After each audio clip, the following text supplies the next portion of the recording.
Hello everyone, आज हमारे साथ मौजूद हैं अविनाश तिवारी।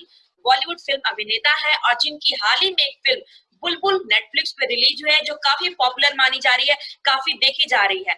इस फिल्म में सत्या के नाम के किरदार के रूप में आए हैं और इस फिल्म को एक बेहतरीन रूप में फिल्माया गया। आइए हम इनसे बात करते हैं इस फिल्म के बारे में और अब तक के सफर के बारे में।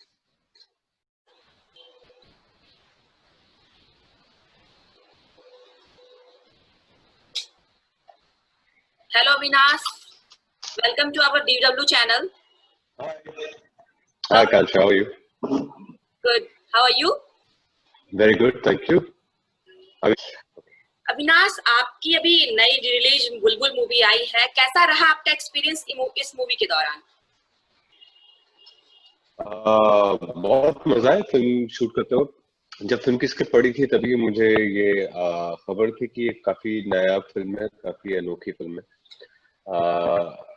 ये काफी सारे जॉनर्स का मिश्रण है और थैंकफुली अब जब फिल्म रिलीज होगी तो लोगों को वैसे ही पसंद आ रही है। लोग काफी प्रशंसा कर रहे हैं, काफी तारीफ कर रहे हैं। एक आर्टिस्ट के लिए उससे अच्छी बात क्या हो सकती है।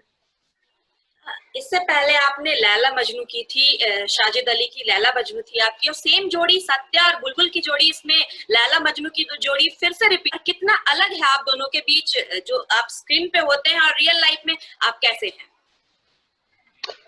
रियल लाइफ में हम दोस्त हैं। हमारी मुलाकात हुई लैला मजनू के दौरान और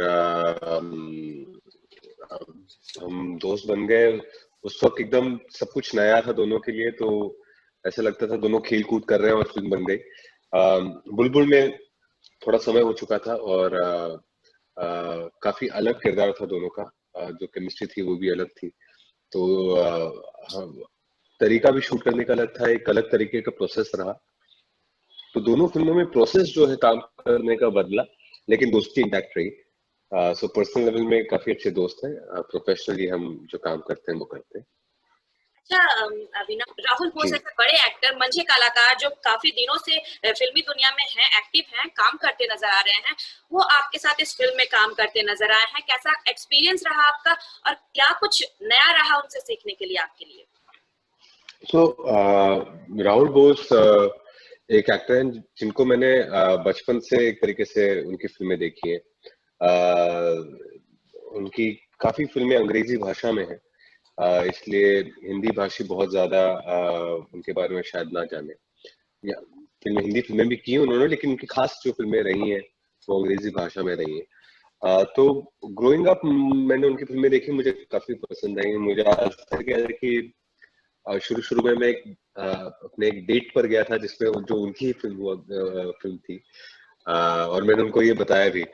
लोग आज रैप की बात करते हैं, वो उन्होंने एक फिल्म की थी बॉम्बे बॉयज, जो लोग स्कूल टाइम में वो रैप किया करते थे, खाने का, पीने का, मरने का, जीने का, सोने का, धोने का, लेने का, 90 देने की का। दशक की वो मूवी थी, उस टाइम सबसे मशहूर मूवी में जी से एक मानी जाती थी। जी जी जी जी। सो जब मुलाकात हुई तो ऑब्वियसली मैं एक रिस्पेक्ट उनके लिए पहले से एग्जिस्ट करती थी। उनसे एज एन आर्टिस्ट जो सीखने मिला वो तो है ही, एज ए पर्सन भी काफी सीखने मिला। राहुल बहुत सारे दिशाओं में काम करते हैं। He is an activist, he was the captain of Indian rugby team, जो लोग उनके बारे में नहीं जानते हैं। काफी लंबे समय तक, in fact he still I think one of the oldest members of the Indian rugby team. इन्होंने इंडिया को रिप्रेजेंट किया है, रग्बी खेल के लिए बहुत कार्य किया है उन्होंने। सो जितनी दिशाओं में उन्होंने अपने आप को बढ़ाया है, वो देखकर मुझे काफी प्रेरणा मिली और उनसे सब सीखने मिला कि एक आदमी की ऊर्जा को किस तरह से सही तरीके से उसका इस्तेमाल किया जाए। ये डेफिनेटली उनसे देखकर सीखने मिला। अविनाश, इससे पहले आप इंजीनियरिंग के स्टूडेंट रह चुके हैं और उसके बाद सीधे एक्टिंग की ओर रुख करना, किस तरह से आपको प्रेरणा मिली इस ओर जाने की? एक्टिंग के बारे में मैंने कभी, अक्सर लोग जो मिलते हैं मुझसे वो कहते हैं कि वो बचपन से एक्टर बनना चाहते थे और मैं बिहार का हूँ।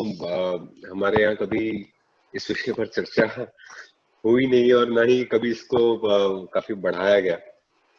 तो हमेशा से था कि पढ़ाई लिखाई करो, इंजीनियरिंग करो, तो हमेशा ध्यान भी उसी तरफ रहा है। मैं एक्चुअली साइंस में पीएचडी कर फिजिक्स में पीएचडी करना चाह रहा था। फिर मैंने लगा शायद मुझे इंजीनियरिंग करनी चाहिए और इंजीनियरिंग बनना शुरू किया। उस दौरान क्या हुआ ये मुझे अभी तक नहीं पता, जो मेरे अंदर सडनली ये ख्याल आया। स्कूल में प्लेस किया ही करता था, बट ऐसी रुचि थी, बट करियर बनाऊंगा इसको ये ख्याल कभी नहीं आया था। तो एक दिन अचानक से ये ख्याल आया कि मुझे करना चाहिए, और जब आया तो मैंने घर वालों से कहा। ऑब्वियसली उन्हें ये चीज जमी नहीं, वो चाहते थे कि मैं एटलीस्ट अपनी पढ़ाई पूरी कर लूं। और मुझे बार बार ये लगता था कि एक्चुअली ये हमारे यहाँ ये है कि हम इसे एक प्रोफेशन के रूप में नहीं देख पाते, कि एक्टिंग की भी पढ़ाई हो सकती है, फिल्मों की पढ़ाई हो सकती है, क्योंकि इसे तो हमेशा एंटरटेनमेंट का माध्यम देखा गया कि जब आपको पढ़ाई नहीं करनी है तो आप फिल्में देखते हैं। लेकिन इसकी भी अपनी पढ़ाई है, इसको भी सीखना पड़ता है। ये चीज अभी तक हमारे समाज में धीरे धीरे पहले से बेहतर तो हो गई है, लेकिन उस वक्त डेफिनेटली नहीं थी। 2003-4 की बात कर रहा हूँ मैं। तो मैंने थिएटर करना शुरू किया, और धीरे धीरे धीरे करते करते माँ बाप ने भी सहमति दे दी उनकी इस काम की। लेकिन काफी लंबा समय रहा है, और उनको सबसे ज्यादा झेलना पड़ा है, क्योंकि हमारा समाज जो है वो हमेशा ये सवाल पूछता रहता है कि भाई बेटा आपका एक्टिंग करने गया, कहाँ है, दिख नहीं रहा। और सारे जवाब उन्हें देने पड़ते थे। तो आज मैं उन्हें थैंक यू कह सकता हूँ कि उन्होंने वो बरकरार रखा अपना साथ, कि मैं इतने लंबे समय तक टिक पाया। आपने अमिताभ बच्चन के साथ भी टेलीविजन पे काम किया है, उसके बाद फिर लैला मजनू जैसी अच्छी बेहतरीन फिल्म, उसके बाद फिर बुलबुल। किस तरह का सफर रहा आपका इस दौरान? क्योंकि आप थिएटर करते आए, छोटे एपिसोड्स भी आप करते नजर आए, और उसके बाद बड़ी प्लेटफॉर्म पे नेटफ्लिक्स जैसे प्लेटफॉर्म जो आज सबसे ज्यादा लोग देखना पसंद कर रहे हैं, उस प्लेटफॉर्म पे आना किस तरह का सफर रहा आपका? देखिए, थिएटर मैंने शुरू किया 2 साल। मैंने यहाँ थिएटर के करीबन 100 के ऊपर शोज किए होंगे अलग अलग फेज के। उसके बाद मैंने अपनी ट्रेनिंग शुरू की। उसके बाद मैं दिल्ली गया। दिल्ली में जाकर मैंने बैरी जॉन से ट्रेनिंग ली, 4 महीने उनके साथ कुछ थिएटर किया। फिर मैं न्यूयॉर्क गया, न्यूयॉर्क फिल्म अकेडमी से ट्रेनिंग ली, वहां पे फिल्म एक्टिंग की ट्रेनिंग ली, 1.5 साल वहां रहा। वहां आने के बाद मैंने डीडी नेशनल पे 2 शोज किए। आज बम्बई शहर में अगर मेरा घर है तो उसी शो की वजह से है, जिसे लोग नहीं देखते थे। और मेरा भी रीजन यही था कि लोग अगर मुझे सारे लोग इसमें देख लेंगे तो शायद मुझे फिल्मों में मौका ना मिले। मेरे अंदर ये ख्याल जरूर था। तो वो शो करने लगा। फिर मैंने युद्ध किया मिस्टर अमिताभ बच्चन के साथ, जो कि ऋभुदास गुप्ता और अनुराग कश्यप ने डायरेक्ट किया था। मुझे लगा कि शायद मेरी जिंदगी अब बदल जाएगी, अब कुछ खास परिवर्तन हो जाएगा। बट शो लोगों तक उस तरह से नहीं पहुंचा, या लोगों को इतना पसंद नहीं आया। फिर मैंने एक फिल्म की तू है मेरा संडे, जो कि इंटरनेशनली काफी एक्नॉलेज की गई। हम लोग ने BFI लंदन फिल्म फेस्टिवल में फिल्म को प्रीमियर किया था। काफी बड़ा रेड कार्पेट इवेंट था। उस फिल्म की काफी प्रशंसा हुई। इंडिया में 1 साल बाद रिलीज हुई, और इंडिया के सारे क्रिटिक्स ने, मतलब अगर आप अगर गूगल करें तो आपको दिखेगा कि 4-4.5 स्टार्स दिए हैं उस फिल्म को। लेकिन फिर भी ऑडियंस देखने नहीं गई। फिर लैला मजनू, मुझे लगा शायद अब मेरी जिंदगी बदल जाएगी। इम्तियाज अली प्रेजेंट कर रहे हैं, एकता कपूर प्रोड्यूस कर रही है, साजिद अली ने डायरेक्ट किया है, और इतनी शानदार कहानी है। 3 साल का मेहनत लगा उसमें, लोग फिर भी देखने नहीं गए। और अब बुलबुल आई है। बुलबुल थैंकफुली नेटफ्लिक्स पे है। नेटफ्लिक्स पे पहले से ही सब्सक्राइबर्स होते हैं।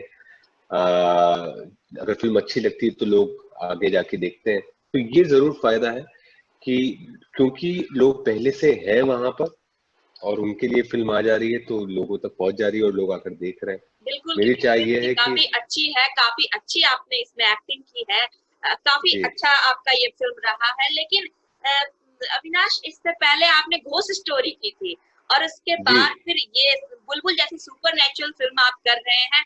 कितना जी कनेक्टेड, जैसे आप क्या इन सब चीजों पे किस तरह से बिलीव करते हैं? क्या लगता है आपको कि इस सब चीजों को अभी भी समाज में लोग इससे मान रहे हैं? देखिए, घोस्ट स्टोरीज तो खैर आदमी डरता है, और हर आदमी डरता है।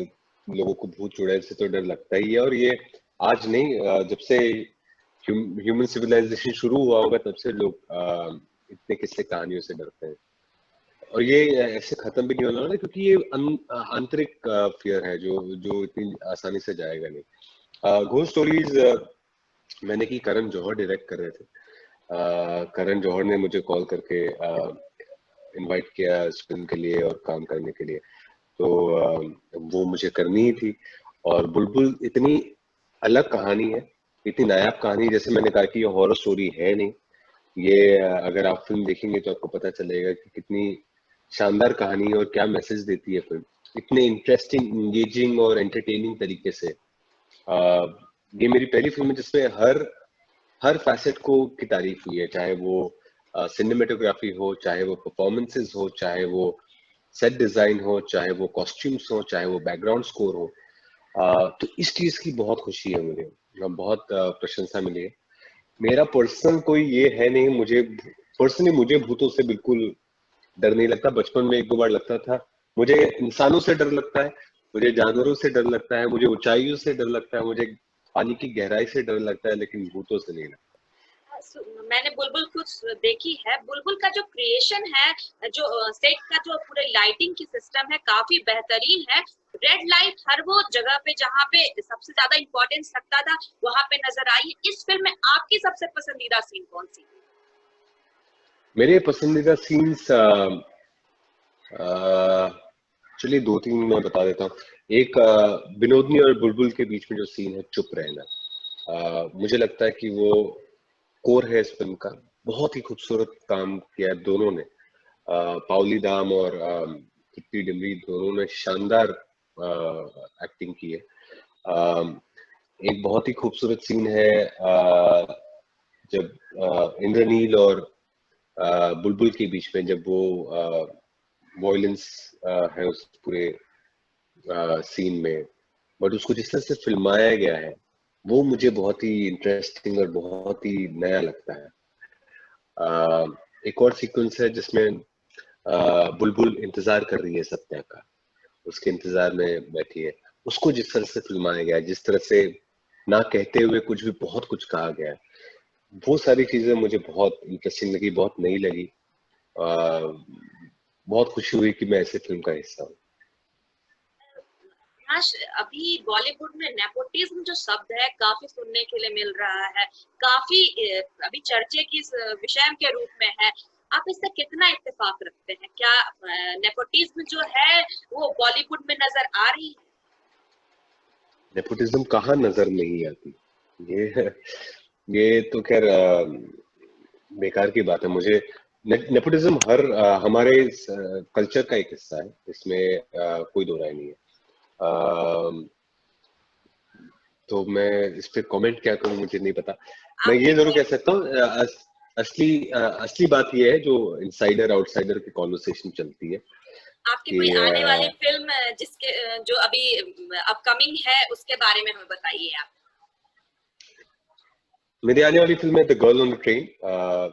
ये ड्रीम वर्क्स और रिलायंस की फिल्म है। ड्रीम वर्क्स स्टीवन स्पीलबर्ग की कंपनी है, और ये मैं अपनी मम्मी से मजाक करता रहता हूँ कि ये मेरी पहली हॉलीवुड फिल्म होगी। और रिबुदास गुप्ता इसको डायरेक्ट कर रहे हैं। The girl on the train Paula Hawkins की एक किताब है, नॉवेल है, इंटरनेशनली एक्लेम्ड, काफी फेमस। उसका स्क्रीन एडेप्टेशन किया है हमने। और परिणीति चोपड़ा, अदिति राव हायद्री, कीर्ति कुल्हारी, ये तीन महिलाएं हैं। मैं इसमें एक किरदार निभा रहा हूँ पुरुष का। और बाकी आप फिल्म देखें क्योंकि थ्रिलर है। इससे ज्यादा मेरे लिए कुछ कहना फिल्म के बारे में बताना सही नहीं है। अंतिम में हम आपसे चाहते हैं कि आप हमारे डीडब्ल्यू के लिए जो दर्शक हैं उनके लिए कोई मैसेज दें। जी, डीडब्ल्यू के लिए मैसेज देना चाहूंगा। फिलहाल तो कोरोना का टाइम चल रहा है और हम लॉकडाउन में ही है, अनलॉकडाउन वन में है एक्चुअली। सबसे यही रिक्वेस्ट करूंगा कि जो हमें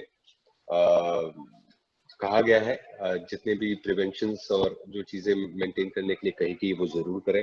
अपना ख्याल रखें। इस वक्त फिजिकल प्रॉब्लम्स के साथ साथ मेंटल इमोशनल प्रॉब्लम्स भी बहुत बढ़ रहे हैं। इसलिए लोगों में प्यार बांटें, बी काइंड, बी कंपैशनेट, वो बहुत ज्यादा जरूरी है। वो सिर्फ, खैर वो सिर्फ इस समय के लिए नहीं, वो ताउम्र जिंदगी के लिए वो जरूरी है। मैं ये भी कहना चाहूंगा कि बड़ा सोचें, बड़े सपने देखें, और उन सपनों को पूरे करने के लिए डिजर्विंग भी बने, उसके लिए भी मेहनत करें।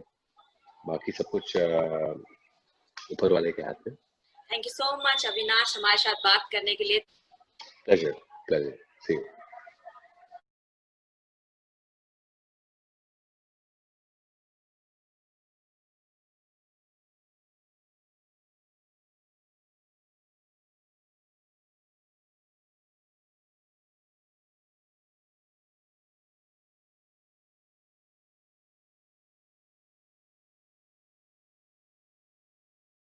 महिलाओं के ही सुरक्षा के ऊपर बात करने के लिए हमारे साथ मौजूद है आज अनु बजाज जी। अनु बजाज जी आज हमें बताएंगे किस तरह से महिलाओं के हित में वो काम कर रही हैं, किस तरह से महिलाओं की सुरक्षा के लिए वो आगे काम कर रही हैं। नमस्कार अनु जी, आपका स्वागत है DW पे। नमस्कार Akanksha ji, how are you? Good, how are you? I am good, I am good. Anu ji, आप काफी लंबे समय से सोशल वर्किंग के लिए जुड़ी हुई हैं, काफी एक्टिव भी रह चुकी हैं। किस तरह से इस पैंडेमिक के टाइम में आपने काम किया, आप हमें बताइए। देखिए आकांक्षा, जैसे ही मैंने कॉलेज पास आउट किया, I was doing my MBA, वो करते ही I went to Delhi for my UPSC preparations. तो करीब कुछ 4 साल मैंने वहाँ UPSC की तैयारी करी। ड्यू टू सम सर्कमस्टांसेस वो क्रैक नहीं हो पाया। उसी के साथ साथ I had like I was thinking कि मैं कुछ महिलाओं को लेके जरूर कुछ करूं, या समाज की कोई ऐसी सेवा करूं जिससे कहीं ना कहीं सोसाइटी के लिए कुछ मैं अच्छा कर पाऊं, कुछ अपने तरफ से योगदान दे पाऊं। जैसे ही मैं UPSC की तैयारी मेरा वाइंड ऑफ हुआ, उसके साथ साथ आई गॉट मैरिड। उसके बाद मैं कुछ फैशन इंडस्ट्री से जुड़ी। मैंने वहां पे एज ए जज पैनल कई बार बतौर जज मैंने वहां पे फैशन इंडस्ट्री के लिए काम किया। साथ साथ मैं एनवायरनमेंट को लेके भी जागरूक रही, और एनवायरनमेंट में भी मैं अपना योगदान देती रही कि किसी न किसी तरीके से, कहीं ना कहीं थ्रू प्लांटेशन या किसी भी तरीके से हम एनवायरनमेंट को सेव कर पाए। एक मेरी टीम है जो बतौर सिर्फ हम 6-7 लोग मिलके, उस टीम को लेके हम हर चीज में काम करते थे। एजुकेशन को लेके, गर्ल्स के एजुकेशन को लेके मैंने बहुत काम किया। आए दिन इन्हीं के साथ साथ काम करते करते जब काफी समय हो गया, स्पोर्ट्स में मैंने काफी काम किया। स्पोर्ट्स में कई बच्चियां ऐसी होती हैं, कई बच्चे ऐसे होते हैं जो लैक ऑफ फाइनेंस की वजह से अपने टैलेंट को आगे नहीं बढ़ा पाते। उनको वो प्लेटफॉर्म, वो लेवल हम लोगों ने कोशिश करके, आज वही बच्चे नेशनल और इंटरनेशनल के लिए खेलते हैं और अब्रॉड जाते हैं कॉम्पिटिशन्स के लिए। तो वो देख के बहुत अच्छा लगता है। ये सारी फील्ड में काम करते करते, देखते देखते कहीं ना कहीं रियलाइज हुआ कि नहीं, अभी और भी कुछ करना है। कोई और एक सेक्टर ऐसा है जहाँ पे एक्चुअली बहुत दिक्कतें हैं, वो है वुमेन्स का सेक्टर, जहाँ पे वुमेन्स के साथ, महिलाओं के साथ, बच्चियों के साथ आज भी बहुत तरीके के भेदभाव है, वायलेंस है। आए दिन आप न्यूज में, मीडिया में, न्यूज़पेपर्स, ऑनलाइन, मोबाइल, हर जगह हम लोग देख रहे हैं कैसी खबरें आती हैं। आकांक्षा जी, आप भी इससे वाकिफ होंगी क्योंकि आप इसी लाइन से रिलेटेड हैं। तो जब ये सब देखा, इतना काम करने के बाद मालूम पड़ा कि नहीं, महिलाएं तो कहीं सुरक्षित फील कर ही नहीं रही हैं। स्पोर्ट्स में बच्ची जाना चाहती है, टैलेंट बहुत अच्छा है, पर पेरेंट्स बहुत वरिड हैं कि भेजें या ना भेजें, कहीं कुछ बच्ची के साथ गलत ना हो जाए। तो ये सब देखते देखते समझ आया कि नहीं, अभी और भी कुछ है जो करना है। बच्चियों के स्तर को सुधारना है, महिलाओं को सेव करना है। अनु जी, यही करते करते आप परी फाउंडेशन से, परी NGO से जुड़ी हुई हैं।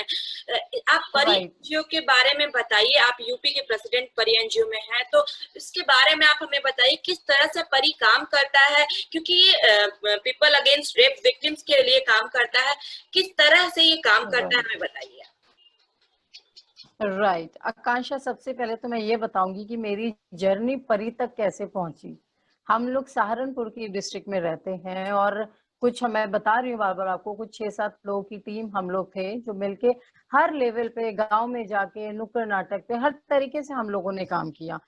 इसके बाद I got a call from Delhi, जहाँ पे वुमेन्स की इक्वालिटी को लेके एक बहुत बड़ी मीटिंग ऑर्गेनाइज करी जा रही थी, और उस मीटिंग में काफी बड़े पॉलिटिशियंस, मिनिस्टर, इंडस्ट्रियलिस्ट, काफी लोग मौजूद थे। तो हम भी वहां गए और एज एन स्पीकर मैंने वहां पे अपनी सारी बातें रखी। और उसी मीटिंग में I met Yogita Bhayana, she is a founder of Pari of India. तो वही मैं उनसे मिली and she saw me and she thought नहीं, through Anu I should enter in UP as well, क्योंकि she has seen me the way I was talking, जो विचार मैंने अपने वहां रखे, जो एक्चुअली एज अ स्पीकर मैंने वहां ये बताया कि हम छोटे शहरों में, यूपी के शहर डिस्ट्रिक्ट्स में जो चल रहा है, या और स्टेट के डिस्ट्रिक्ट्स में जो चल रहा है, छोटे छोटे शहरों में जो केसेस एक्चुअली रियलिटी में आते हैं वो दिखते ही नहीं है, उनके बारे में कुछ पता ही नहीं चल पाता। तो वो सब जब वहां पे डिस्कस हुआ, बातें हुई सबसे, तो फिर एक अपॉर्चुनिटी मुझे फिर से मिली कि मैं as an president of UP Pari को मैंने यहाँ पे स्टार्ट किया। अब यहाँ पे देखिए आकांक्षा जी, छोटे शहर हैं, छोटी डिस्ट्रिक्ट्स हैं, अब समझना मुश्किल यहाँ ये हो जाता है क्योंकि यहाँ पे बच्चियां, महिलाएं मुंह नहीं खोलती हैं, बता नहीं पाती कि वो क्या फेस कर रही हैं, बट वायलेंस बहुत बड़े लेवल पे है। हालांकि देखिए 2017 से लेके 20 तक का अगर रिकॉर्ड देखें, 20 के तो डेटा अभी गवर्नमेंट से कोई आए नहीं है, 2017 से लेके 19 तक जितने भी रिकॉर्ड्स हैं हमारे डोमेस्टिक वायलेंस के और जेंडर इक्वालिटी के, रेप केसेस के, वो उनमें गिरावट है। बट अभी भी बहुत कुछ करना है। वो छोटे छोटे घर, वो गलियां जहाँ पे महिलाएं सुरक्षित नहीं है, पेरेंट्स अपनी बच्चियों को स्कूल, ट्यूशंस नहीं भेज पाते क्योंकि उन्हें डर लगता है कि 4 लड़के नुक्कड़ पे खड़े हुए हमारी बच्चियों को टीज करेंगे। तो बच्चियां पढ़ेंगी कैसे, महिलाएं सुरक्षित कहाँ हैं? अगर माता के मन में यही डर सता रहा है कि बच्ची ट्यूशन जाते हुए परेशान हो जाएगी, तो कौन सी माँ अपनी बच्ची को भेजेगी? तो परी इन लोगों की, इन बच्चियों की आवाज बनता है। परी डोमेस्टिक वायलेंस से इन बच्चियों को बचाता है और इनकी आइडेंटिटी, इनकी सारी चीजें सेफ रखी जाती हैं, डिस्क्लोज नहीं करी जाती। हर तरीके की लीगल असिस्टेंस जो भी हमारे विक्टिम्स हैं उनको पहुंचाई जाती है, मेडिकल एड पहुंचाई जाती है।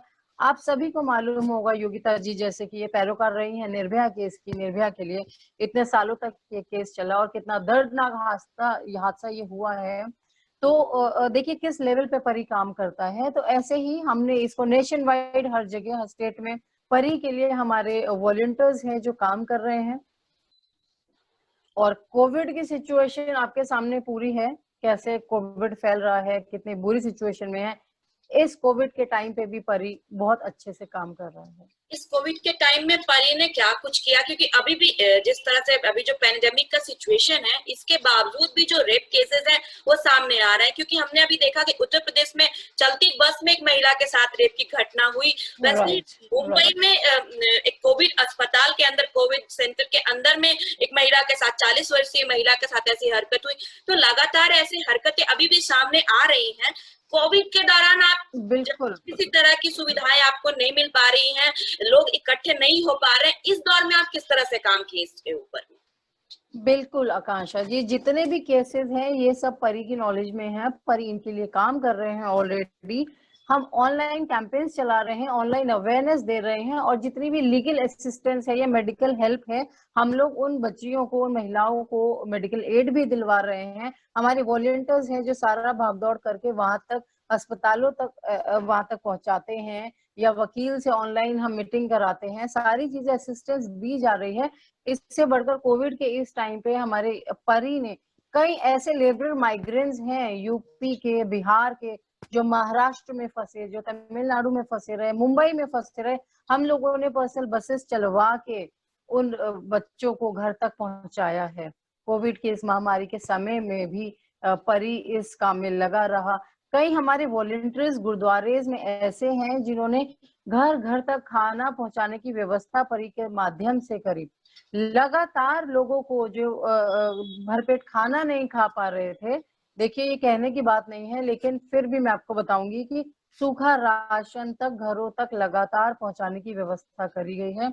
और बहुत लंबे समय तक इसको हमने बहुत अच्छे लेवल पे चलाया है। और आज भी परी जहां जहां ऐसी प्रॉब्लम्स आ रही हैं, अब तो जैसे कहीं कहीं मार्केट्स खुल गए हैं, लॉकडाउन अब 2 दिन का हो गया है यूपी में, तो काफी अच्छे स्तर पे परी ने इस पे हेल्प किया। और कई बच्चे ऐसे थे जो फंसे हुए थे, उनको बाय एयर भी हेल्प कर रहा है कि एयर टिकट्स करा के उन बच्चों को घर तक पहुंचाया गया है। एक केस मैं आपको बताऊंगी आकांक्षा, एक बच्चा था बिहार का, उस बच्चे की मदर धान काटते हुए उस मशीन में कटने की वजह से उसकी मदर की डेथ हो गई। तो उस बच्चे को पर्सनल गाड़ी से योगिता जी ने दिल्ली से बिहार तक पहुंचाया। तो ये बहुत सराहनीय है कि अगर ऐसी बड़ी मुसीबत के टाइम पे जहाँ पे हम गवर्नमेंट से हेल्प भी मांगे तो थोड़ा समय लग जाता है मिलने में, तो उसका वेट ना करते हुए अगर परी इस लेवल पे काम कर रहा है तो ये बहुत सराहनीय है। अनु जी, आपको नहीं लगता कि इस दौर में जब एक तरफ बेटी बचाओ बेटी पढ़ाओ की बातें हो रही हैं, दूसरी ओर अभी भी ऐसे केसेस आ रहे हैं सामने जहां पे रेप हो रही है, छोटी बच्चियों के साथ रेप होने की घटनाएं सामने आ जा रही हैं, इस दौर में लोगों को जागरूक किस तरह से किया जाए, लोगों की मानसिकता को किस तरह से बदला जाए, इसके लिए ऊपर काम करने के लिए? बिल्कुल बिल्कुल आकांक्षा जी, इस मानसिकता को ही तो बदलना है। परी का उद्देश्य ही यही है कि जड़ से इस चीज को खत्म करना है कि लड़कियां सिर्फ खिलौना नहीं है। हमारा देश संस्कृति का देश है, यहाँ पे कन्याओं की पूजा करी जाती है, हर जगह बोला जाता है लेडीज फर्स्ट। लेकिन जब इक्वालिटी की बात आती है, जब जेंडर वायलेंस की बात आती है, तो ये सब चीजें को दरकिनार कर दिया जाता है बहुत आसानी से। उसी चीज के लिए परी काम करता है। हम लोग परी के माध्यम से हम कैंपेन्स चलाते हैं। अभी जैसे कोविड का टाइम है तो हम लोग सारी चीजें ऑनलाइन ले आए हैं, कैंपेन्स, मीटिंग्स। हम ऐसे छोटी छोटी नुक्कड़ों पे जाके हम लोग कैंपेन्स करते हैं, नुक्कड़ नाटक करते हैं, वर्कशॉप्स चलाते हैं, हाइजीन के ऊपर हम लोग बात करते हैं। बच्चियों को जो गांव में आपको पता है क्या सिस्टम है पर्सनल हाइजीन को लेके, बच्चियां अवेयर नहीं हैं, they don't use sanitary napkin at all. तो वहां पे ये समझाया जाता है। वहां पे हम लोग मिनिमम प्राइस पे हम लोग बहुत सारी हमारी सोसाइटीज और भी सहारनपुर डिस्ट्रिक्ट में, उत्तर प्रदेश में ऐसी हैं जो बहुत बढ़ चढ़ के हमारे साथ इन चीजों को आगे लेके चल रही है। तो हम लोग जाके वहां पे मिनिमम कॉस्ट पे ये हमें सोसाइटीज प्रोवाइड कराती हैं नैपकिन, और हम लोग ऐसे एरियाज में जाके डिस्ट्रीब्यूशन करते हैं कि इन लोगों को ज्यादा कुछ इन्वेस्ट ही ना करना पड़े और इनको समझ आए कि why to use napkin, personal hygiene क्या है। कई जाने चली जाती हैं इस वजह से क्योंकि बच्चियों को या माताओं को जानकारी नहीं है, अवेयरनेस नहीं है। हम लोग अवेयरनेस फैला रहे हैं, एजुकेट कर रहे हैं जगह जगह जाके कि अगर कोई प्रॉब्लम है, आप लोग कहीं आपको लग रहा है कि आप किसी भी जगह टॉर्चर हो रहे हैं, तो आप लोग हमें कांटेक्ट करिए। हमारी पूरी टीम है जो काम करती है इसको लेके। नंबर्स हर जगह होर्डिंग्स पर हैं, पैम्पलेट्स पर हैं, हर जगह जगह हम लोगों ने अपने सारे वॉलंटियर्स छोड़े हुए हैं। अगर ऐसी कोई प्रॉब्लम आती है तो हम लोग पूरा दिन रात एक करके मेडिकली लीगली उन बच्चियों की, महिलाओं की हेल्प करते हैं। प्रॉब्लम ये है कि गांव में, छोटे शहरों में या अनएजुकेटेड लोग जो हैं या जिन्हें ज्यादा आइडिया नहीं है, जानकारी नहीं है, वो लोग बात को दबाने की कोशिश करते हैं। लेकिन हम लोग उन्हें समझाते हैं कि आप बात को दबाइए मत, आपकी जानकारी कहीं नहीं लीक होगी, आप सिर्फ हमें बताइए और हम लोग एक्शन लेंगे। तो सीक्रेटली हम लोग लीगली उन लोगों पे एक्शन लेते हैं, उन बच्चियों को सेव करते हैं। अनु जी, अभी तक आपने काफी रेप विक्टिम्स के केसेस को देखे होंगे, काफी ऐसे केसेस देखे होंगे, लेकिन अभी तक आपने परी के, जिस तरह से परी के साथ काम करते करते अभी तक कितने ऐसे केसेस आपने देखे हैं जो काफी दर्दनाक हो सकता है, काफी दिल दहलाने वाला हुआ है आज तक? आकांक्षा जी, मैं आपको बताती हूँ। अभी कुछ 1 महीना पहले मेरा दिल्ली का विजिट हुआ, तो वहां पे एक ऐसी बच्ची मैंने देखी, मतलब इतना दर्दनाक था वो देखना कि मेरे रोंगटे खड़े हो गए थे, मेरी आंखों में आंसू आ गए थे। मल्टीपल इंजरीज मैंने उस बच्ची के अंदर देखी, मल्टीपल। यू जस्ट अंडरस्टैंड कि वो बच्ची किस ट्रॉमा से गुजर रही है, कितना मेंटल टॉर्चर वो हुई होगी फिजिकल टॉर्चर के साथ साथ। अब उस बच्ची का परी पूरा मेडिकल एड, लीगल असिस्टेंस या वकीलों से मिलना, वो सारा हम लोग उसका अच्छे से देख रहे हैं और कोशिश करेंगे कि ये बच्ची अपने पैरों पे दोबारा खड़ी हो और फिर से वापस स्कूल जाए। क्योंकि जब ऐसे केसेस हो जाते हैं तो बच्चियां स्कूल जाने से डर जाती हैं क्योंकि टॉर्चर किया जाएगा, उसको गलत नजर से देखा जाएगा। वो जो मेंटल टॉर्चर है वहां से बच्चियों को निकालना बहुत मुश्किल होता है, उसके लिए परी वर्क्स। और हमें लगता है कि जरूरत है समय की, कि अगर ऐसी कहीं बच्चियां हैं तो उनको गलत तरीके से ना देखा जाए, पॉजिटिव सोच के साथ उन्हें इन्वॉल्व किया जाए, तभी तो वो आगे बढ़ पाएंगी। और ऐसी कई बच्चियां हैं जो परी के माध्यम से आज बड़ी होके कोई कहीं जॉब पे लगी हुई हैं, कोई अपना सैलून चला रही हैं, किसी को हमने किराए पे घूस दिला के उनको सैलून खुलवा के दिया, ब्यूटी पार्लर के कोर्सेज कराए हैं, जॉब लगवाई हैं, प्लेसमेंट्स कराई हैं। ऐसी आकांक्षा जी कई बच्चियां हैं। बहुत कम डेटा ऐसा होता है, बहुत कम केसेस ऐसे हैं जो लाइमलाइट में आके हमें दिख जाते हैं, लेकिन हजारों बच्चियां ऐसी हैं जो लोग की जानकारियों में नहीं है, वो सिर्फ अपने अंदर घुट के रह जाती हैं, जिनके बारे में लोगों को पता भी नहीं चलता। और ऑब्वियसली हर एक की जानकारी लीक करना is not a good thing. तो परी इन बच्चियों के लिए काम करता है, एंड परी हमारे लिए हर वो बच्ची है, हर बच्ची परी है, हर वो औरत, हर वो महिला परी है जो किसी ऐसी समस्या से जूझ रही है। अनु जी, आपकी जो एनजीओ है रेप विक्टिम के साथ साथ में एजुकेशन पे भी काम करती है। आप किस तरह से, आप एक एजुकेशन क्षेत्र में भी जुड़ी हुई हैं, क्योंकि आप एक स्कूल की ओनर भी हैं, तो आप किस तरह से आप लड़कियों के एजुकेशन में हेल्प करती हैं, किस तरह से आपकी एनजीओ गर्ल्स के एजुकेशन में हेल्प करती है? देखिए, गर्ल्स, बहुत सी गर्ल्स ऐसी हैं आकांक्षा जी जिनके पेरेंट्स फीस अफोर्ड नहीं कर पाते, तो कई स्कूल्स में हम लोग को परी के माध्यम से बात करनी पड़ती है कि वो कंसेशंस करें, या हमारे स्कूल में हम लोगों ने खुद से ही एक गर्ल्स स्कूल ऑलरेडी खोला हुआ है on a very minimum basis, तो वो सब हम लोग करते हैं बच्चियों के लिए।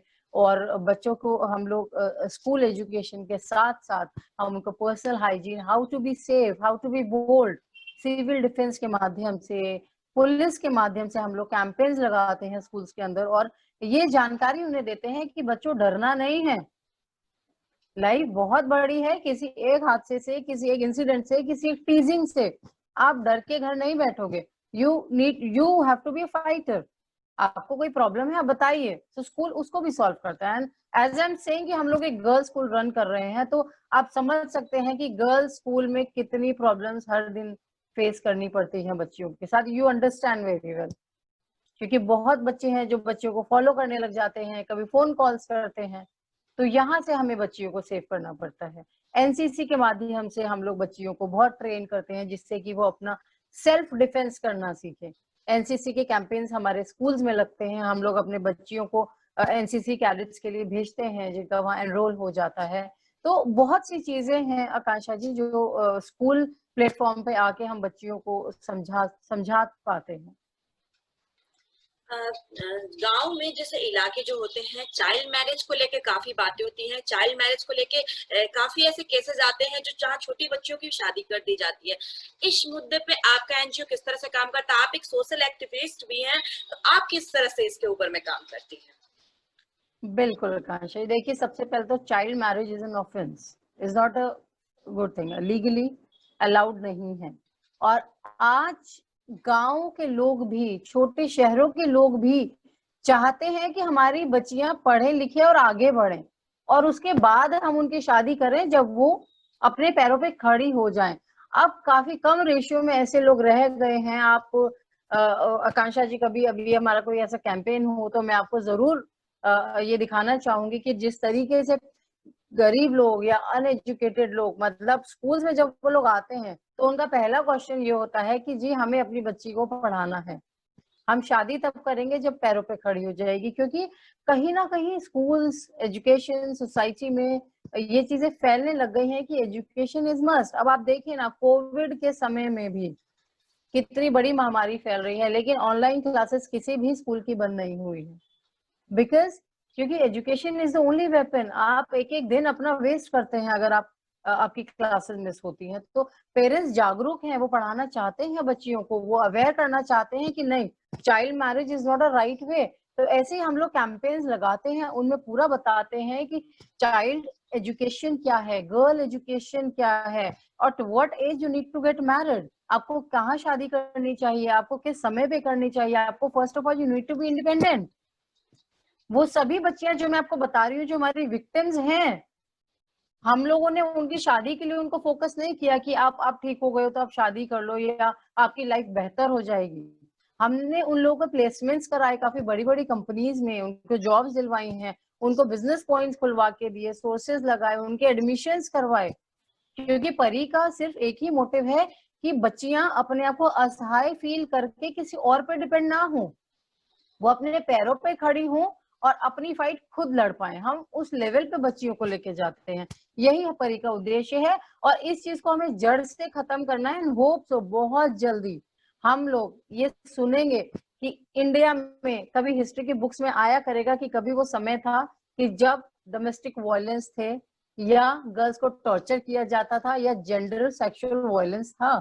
बहुत जल्दी ये समय, और आप देख रहे हैं सरकार भी बहुत अच्छे लेवल पे इस चीज पे महिलाओं के साथ है। ये बहुत अच्छी बात है और आशा है कि ऐसा ही कुछ हमें सुनने के लिए मिले आगे, क्योंकि जिस तरह से सती प्रथा को हम खत्म करते हैं उस तरह से इस तरह की भी इंसिडेंट्स को भी जल्द से जल्द खत्म किया जाए, यही सबसे बड़ी बात होगी। अनुजी, मैं बात जानना चाहती हूँ, आप जिस तरह से आप एक महिला होके एक एक्टिविस्ट भी हैं, किस तरह से आप बाकी और महिलाओं को इस तरह से समाज सेवा में जोड़ने के लिए प्रोत्साहित करेंगी?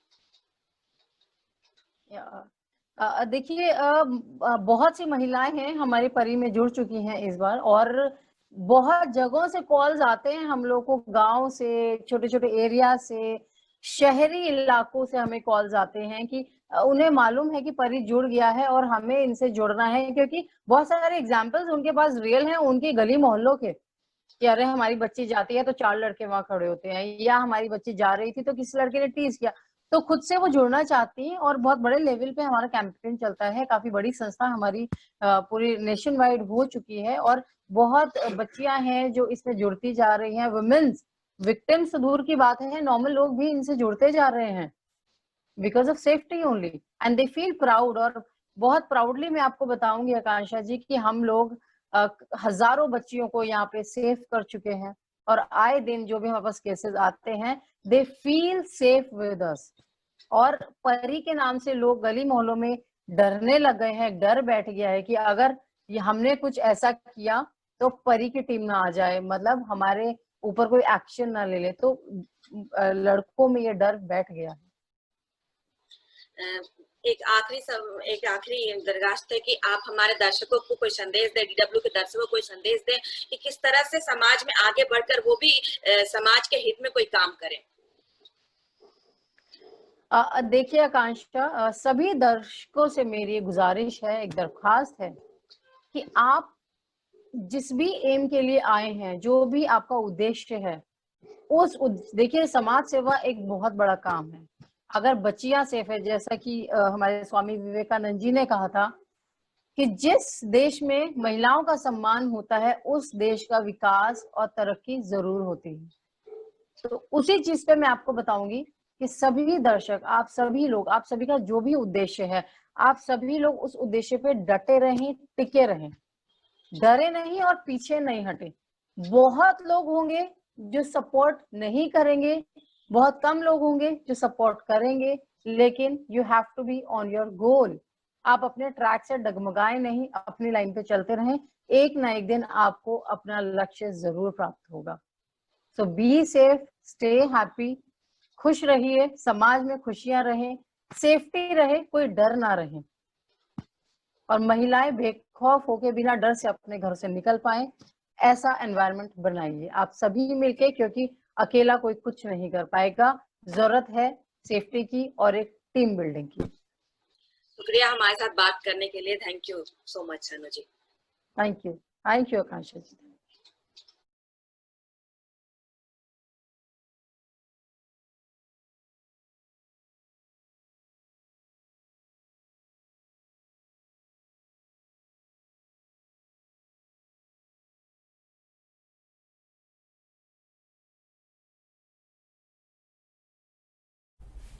हमारे साथ बात करने के लिए हैं अजय कुमार जी, जो कि public health and holistic human development foundation के चेयरपर्सन हैं और साथ ही साथ बिहार के पृष्ठभूमि से भी जुड़े हुए हैं।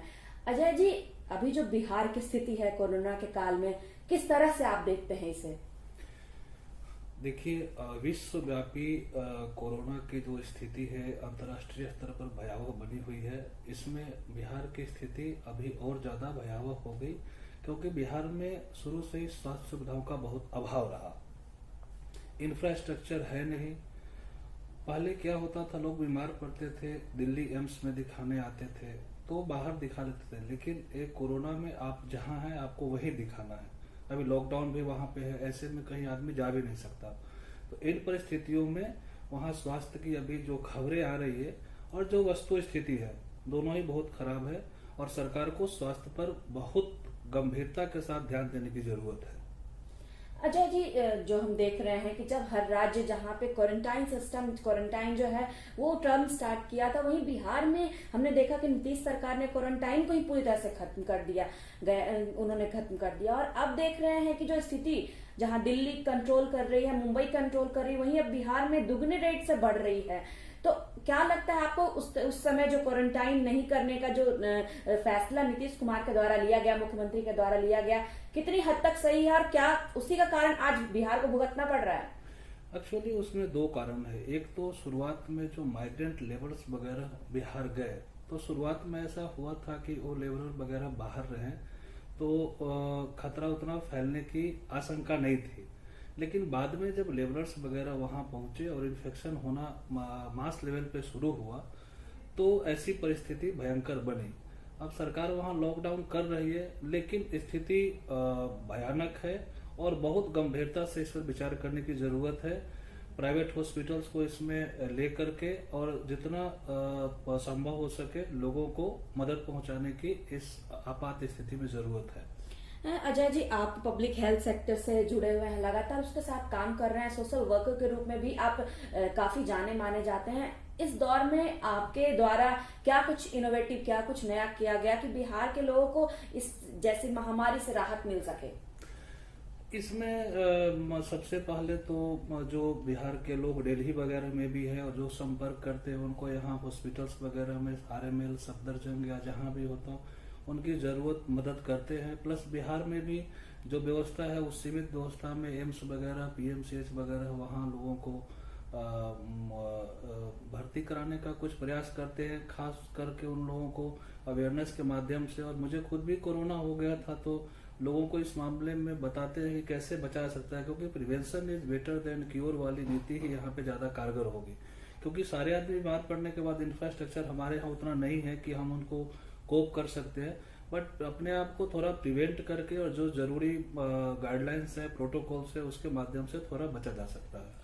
अजय जी, आप अभी हाल फिलहाल में कोरोना से उभरे हैं। आपको जब बीमारी हुई थी तो आपने दिल्ली के सरकारी अस्पताल में अपना इलाज कराया, जबकि हम देख रहे हैं कि कई बड़े नेता हैं वो प्राइवेट हॉस्पिटल्स में अपना ट्रीटमेंट करवा रहे हैं काफी बड़ा अमाउंट देकर। किस तरह से देखते हैं आप, क्योंकि दिल्ली की सरकारी अस्पताल की जो स्थिति है, आप वहां से खुद अभी निकल कर आए हैं, कैसा स्थिति बना हुआ है दिल्ली में?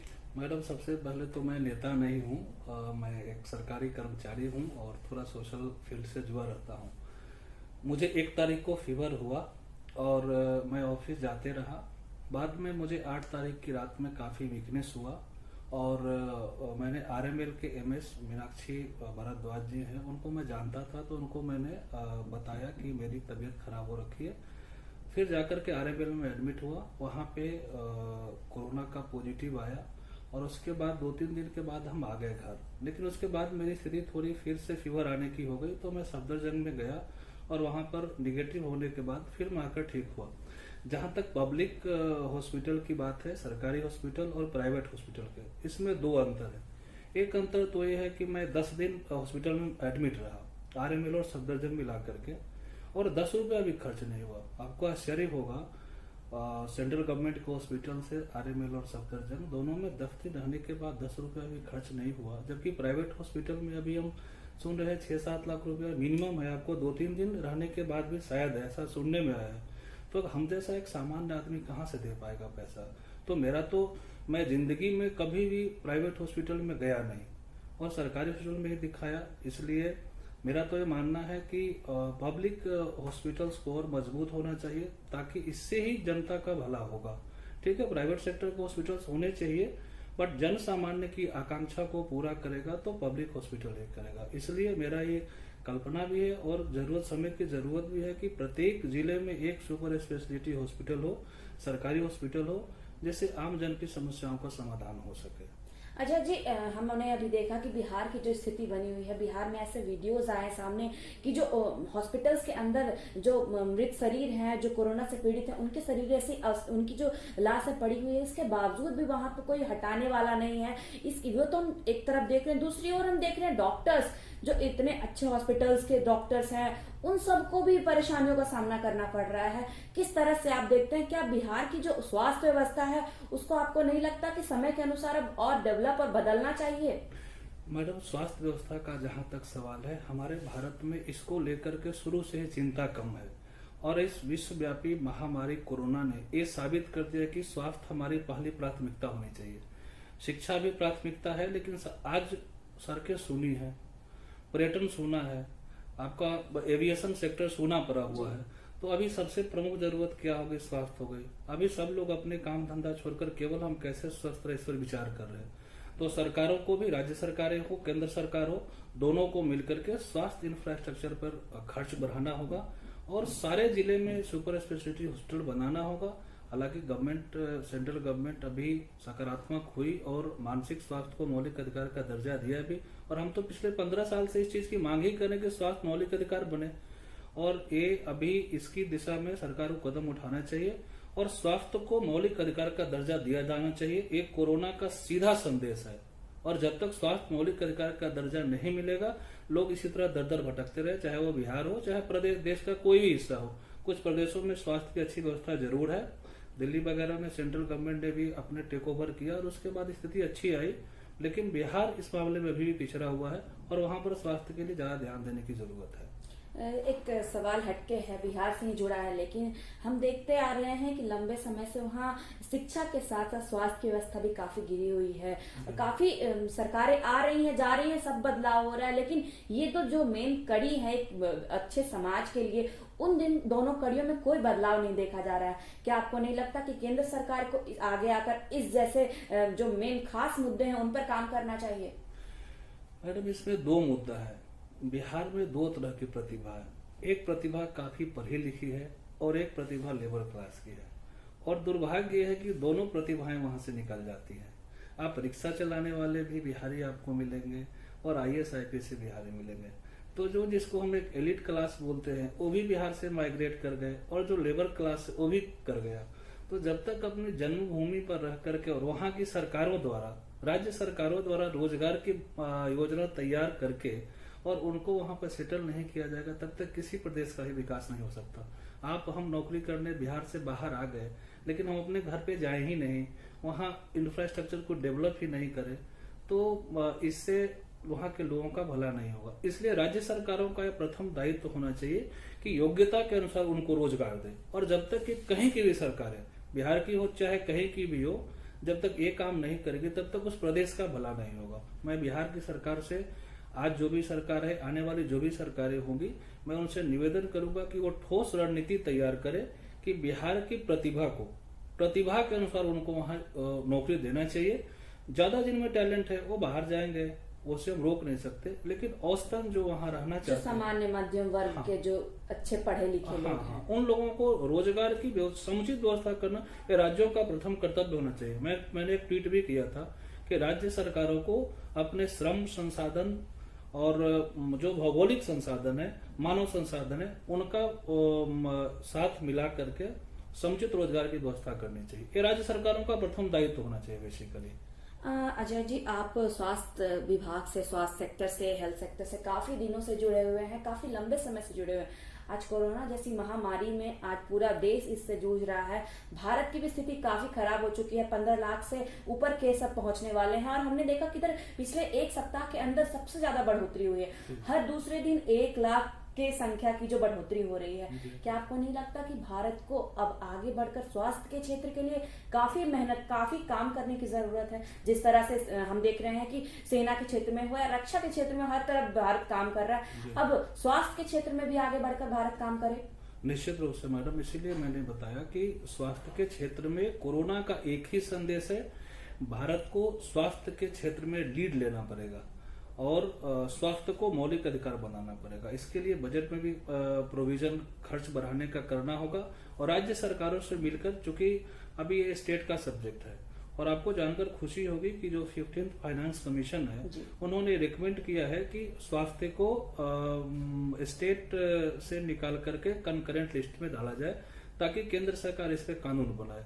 उनका रिकमेंडेशन भी है और मैं निश्चित रूप से विश्वास करता हूं कि आने वाले दिनों में स्वास्थ्य मौलिक अधिकार बनेगा और कोरोना का जो ये विश्वव्यापी प्रकोप है इससे आगे आने वाले दिनों में एक लेसन है और सरकारें इससे जरूर लेसन लेगी। और दूसरा महत्वपूर्ण बात मैं ये बता रहा हूँ कि दुर्भाग्य से आज तक चुनावों में स्वास्थ्य कहीं मुद्दा बना नहीं और निश्चित रूप से बनना चाहिए। मेरा ये मानना है कि जब तक ये चुनावी मुद्दा नहीं बनेगा तब तक इसका समाधान नहीं है। तो आगे आने वाले दिनों में निश्चित रूप से लोगों जनता का भी ध्यान जाएगा, जनप्रतिनिधियों का भी ध्यान जाएगा, चुनी हुई सरकारों का भी ध्यान जाएगा और आगे आने वाले दिनों में स्वास्थ्य मौलिक अधिकार बनेगा, ऐसा मेरा दृढ़ विश्वास है। कि इसे इग्नोर ना करें क्योंकि मैंने इग्नोर किया। मैं एक व्यक्ति कोरोना से पीड़ित था, उनको जाकर के मैंने हॉस्पिटल में एडमिट किया RML। उस समय नहीं था बट बाद में उनका कंफर्म हुआ और 1 जुलाई को डॉक्टर्स डे था, उसमें एक डॉक्टर से मिले, उनका 3 दिन के बाद पॉजिटिव आया। तो मुझे 1 तारीख से फीवर चढ़ना शुरू हो गया, मैंने इग्नोर किया। कोरोना उतनी खतरनाक नहीं है लेकिन असावधानी खतरनाक है। जितने भी कुछ भी असिम्प्टोमेटिक हो या आपको थोड़ा भी तकलीफ हो तुरंत उसकी टेस्ट जांच करें और जांच करा करके घर में भी रह करके उचित दवा वगैरह डॉक्टर के सुपरविजन में ले तो कोरोना खत्म हो जाएगी। मतलब लोगों को तकलीफ नहीं, लेकिन इग्नोर करने के बाद बहुत परेशान कर दे, जैसा मुझे परेशान किया। मैंने थोड़ा इग्नोर किया, इसके लिए मैं लोगों को बताना चाहूंगा कि इसे इग्नोर ना करें। शुक्रिया हमारे साथ बात करने के लिए, हमारे साथ इतने अच्छे वैल्यूएबल विचार शेयर करने के लिए, क्योंकि आप लंबे समय से स्वास्थ्य के क्षेत्र से जुड़े हुए हैं। शुक्रिया हमारे साथ।